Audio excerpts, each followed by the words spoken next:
Hey everyone, this is Mr. Everything, and I wanted to do an update. It's been a while, but not much has happened until recently with my T-Mobile home internet. I'll put it in a playlist, but those videos are 2 years old now, so though I think the experience can be definitely something other people can have. For me, it does seem like I've gotten a tower upgrade.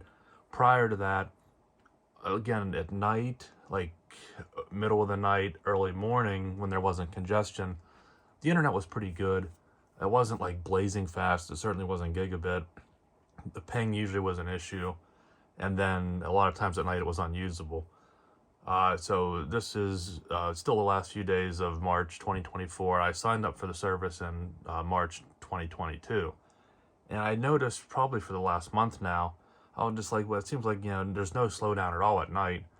And about a year ago, it did get a little better to where it wasn't as just bogged down, but it still wasn't fast. But I just didn't have that buffering and really bad issues that I originally had, whether that was some type of firmware update with the gateway or something with their network. But in recent, I would be downloading a game on Xbox, and if you are kind of being throttled, usually your download would go down to 5 megabits or 2 or something, but you could still watch a 1080p video. It's just however it slows you down, the downloads would be slow. And I had noticed, my downloads would still be 20, 30, 50 megabits during, 7, 8, 9 p.m. when it's supposed to be real slow. And then I did a speed test and I saw that I was, getting 200 to 300 megabits now. So I do believe there's been a tower upgrade for my area, and that only applies to me, but people that have the same issues I do, they always say you're going to get a tower upgrade. That's just kind of an excuse. They're very vague. And they told me that, and again, I've described that in prior videos. But because of that, they were just too vague. I wish they would have told me, well, this might take a year, this might take 2 years. Maybe they think you'll just discontinue their service, instead of saying, well, you'll be getting a tower upgrade soon. Well, for me, it looks like it was 2 years. But I just wanted to get that out of the way, just so you know why I'm telling you. So you can see I'm almost always on B2 and N41. I'm getting 4 out of 5 bars right now. So let me go ahead and do a speed test. My ping is really good now. 15 milliseconds is, that one, like this literal one, is probably the lowest it's ever been. Prior to this, I usually got 18 or 19. Now it is noon, so you got people in school and probably jobs and stuff. So there probably are some people using the network right now, but compared to what it was, my peak in the middle of the night was like 110, and this is kind of in the midday, so it's not bad.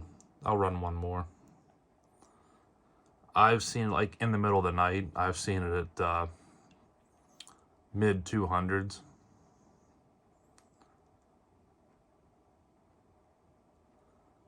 So, let's see here.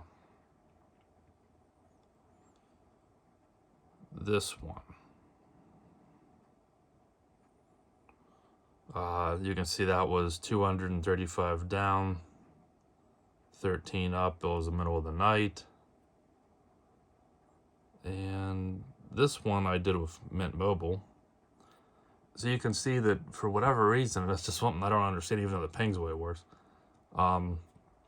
T-Mobile home internet users still get throttled more than Mint Mobile, which is an MVNO, even though T-Mobile supposedly has acquired them.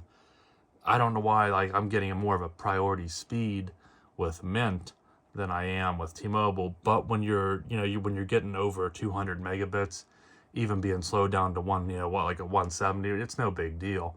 You still want the best you can get, but there's nothing wrong. Like, I would say anything above 50, you can do anything. You can stream, you can do 4K, upload, game. Now, if you want to download a big game and watch 4K, I'd have multiple devices. Then, 50 might not be enough. But when it's, when you get to that certain point, you're pretty much safe for the most part. So then it just comes down to your ping. This is my where I work. It's about 5 miles from here. Sometimes I'd go out there and get 300 megabits. So now it's doubled. So I'm thinking maybe everyone in this area has doubled.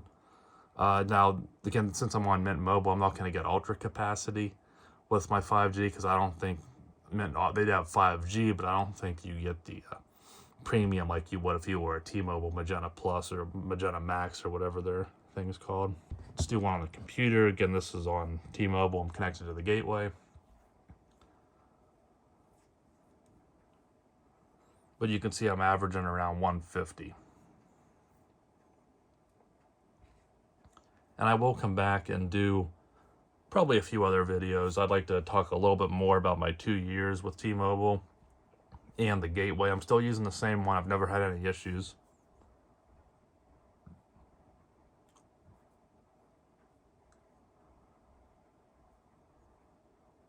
And Fast also, for whatever reason, always seems to have a more generous upload than Speedtest. So I'm not sure which one's more correct. But I think after this test, I will cut the video.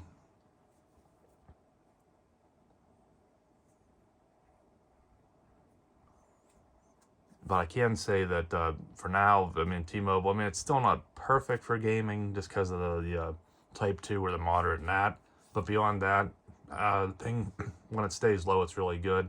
And the speeds are really good now to where I've even been able to do some cloud gaming with minimal, if any, latency. Now, again, I'm doing it in the middle of the night.